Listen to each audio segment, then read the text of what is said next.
Okay, thanks for coming. We'll throw it up to some questions for Coach Tom Brent. I'll start real quick because there's two things that we have to address as a team. One is you got to put unbelievable emphasis into your wrestling. Didn't do that. Some cases we did. The other thing is rolling, falling into positions of the opponent way too much, and it bit us. I would say the same thing if we were the winner of the criteria. The criteria, I had actually thought it was a different criteria. I thought they would win on three-point near fall. At the heavyweight, they had a three-point near fall, I believe. I don't know if we had any three-point near falls, but so I'm a little bit off on the criteria. Match points, you know, it comes down to that, and yeah, you got to have guys scoring points. But regardless, this was you know, Illinois was a good test. You know, Iowa State was in an enemy arena, but not impressed. Not impressed with our team as far as, you know, there's a certain time that you break into a match, and then you got to go. And our break-in periods were real long, and you know, this guy's gonna have to blow off some steam, and so are a lot of other guys too. So it looked like a few guys were having a hard time completing their takedowns. Is that what you're talking about? Like, yeah, I think it's more than that. I think it's coming out, and you know, like I said, there's a break-in period. There's certain things where guys are dangerous, they're explosive early in the match. You got to manage those things, but you do that with, you know, hard physical wrestling. We weren't really doing that, and so more of, you know, certainly finishing takedowns as well, but more of everything we do. I mean, when you roll and come back on top. You know, don't roll and sit on your butt and let guys squirm and worm away from you. I mean, you take a guy down late in the match, you got to go forward with that pressure. You don't roll to your butt and try to hold. There's eternity left there, and especially against a guy like Chris Perry, where he went. You see him go for the head. I mean, he went for the head. He went for it, and that's how we got to wrestle. And I don't think, you know, I'm not going to speak for them. I don't know how impressed they were either. But you know, regardless, not talking from their angle anyway. I'm just saying he went for it in that instance. Tom, since criteria does decide that, do you go into that last match tonight, figuring how criteria could Absolutely not. We have to win the match. We have to win the match.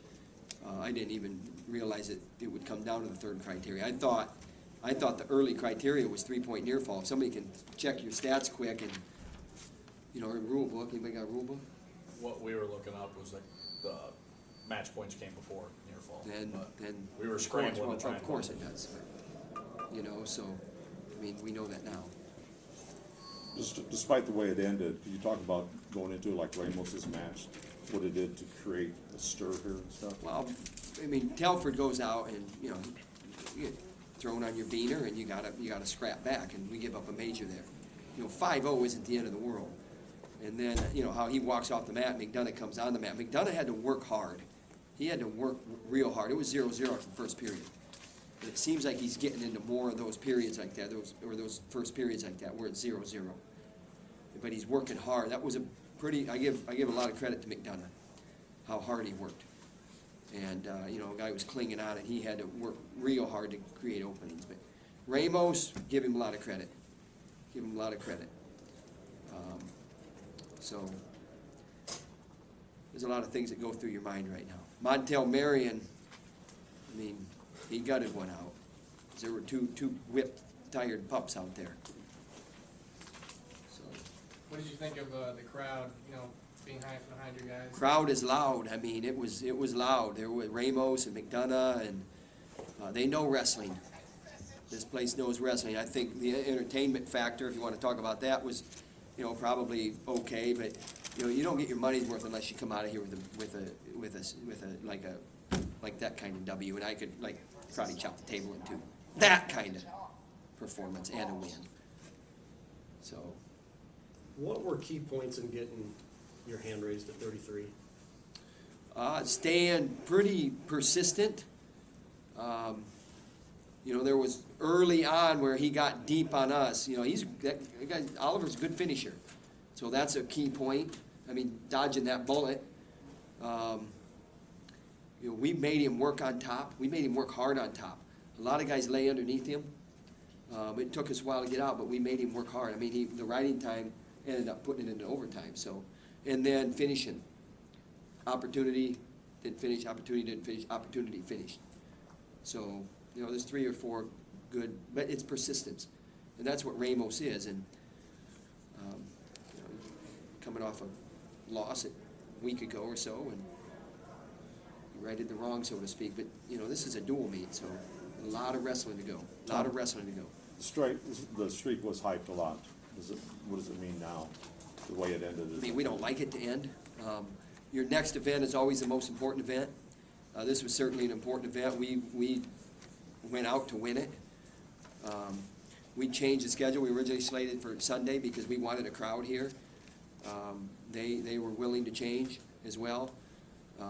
It was you know, it ended up 1 and 2. I don't know where we'll be ranked after that, you know, with the Southern Scuffle results and stuff. Who knows how the votes go? It doesn't really matter, though. There's a lot of wrestling coming up in the next 4 weeks that are going to define, you know, our program. And so the streak, yeah, it's regret because it's however many years, 3 years or 3.5 years or 80, whatever, 83, 84, 85 events, rear view mirror, now it's over. That's a long time, so there's regret there, but we don't dwell on streaks. Just to clarify for everybody, the first criteria was number of matches won by each team. The second criteria was number of either falls or tech falls. The third criteria is match points. So it was originally supposed to be on Sunday. Why did it get changed? Just because of Saturday night crowd. I mean, you're talking Sunday afternoon, you can see that there would be empty seats in And there. that wasn't a concern, having to travel to Indiana and come back and all that? No, that's been talked about a lot. Here's the thing, I mean, in the old days, I mean, we did it, we wrestled 1 and 2 back to back. Sometimes it was in our arena, but sometimes you'd travel and come back. And, you know, I remember one time there was a snowstorm and Gable split the team up in case the plane crashed. You know, but we had to get at least 5 back. And the brothers, the Steiner went on the plane, the Steiner went in the bus, the Brands went on the plane, the Brands went on the bus, he split the rest of the guys, and away we went. I was in the van busting snow drifts, and Terry circled Cedar Rapids and Iowa City for 4 hours, and I beat him home. So, and we had to wrestle the next day. So, it's you know, this is wrestling. The national duels, in 2 weeks shorter scheduling, just because of the February, so it's okay. It's okay. Was there any temptation to use St. John? No, we're smart there. There's a lot of temptation from him. He's chomping at the bit. What is his status, Tom? I don't talk about that much. He's making progress. He's good. Time for one more. You guys really look for situations like this that really propel your guys on as far as just the emotion, the adrenaline of the night. Talk about how big this was. Not propel, though, define and move forward. So even if you don't get an A+, you go with the grade and then you move forward. And you continue to make progress because this isn't the end. But it's important. And we went out to win it. I want to make that clear. But we didn't, and we go forward the same either way. Remember, you're contesting individual matches, so that's how you go as a coach. You look at these individual matches. What does this do for those guys, though, moving towards nationals? It moves some guys forward, and other guys know they have work to do. The key is what I just said. I'm talking to my team at the very beginning. I'm talking to my team there, and they have to take that, and they have to do something about it. Because we've been talking about it for 4 weeks, 5 weeks, 6 weeks, and they can't define how they're going to wrestle. And I'm not going to say names, but they can't define how they can't wrestle and cut weight and do things like they did in high school, so to speak. The youth, get out of your system. Doesn't matter if you're a freshman. Doesn't matter. We're talking big-time college wrestling. And we didn't look big-time out there from top to bottom. There were some, like I said, good spots. But we need to look big-time. And how you look big-time is you do what I said at the beginning of this. And that's why I wanted to say what I said. All right, one more, John. You pretty much answered it right there. Thank you, everybody. Thanks very much. We'll bring John Smith.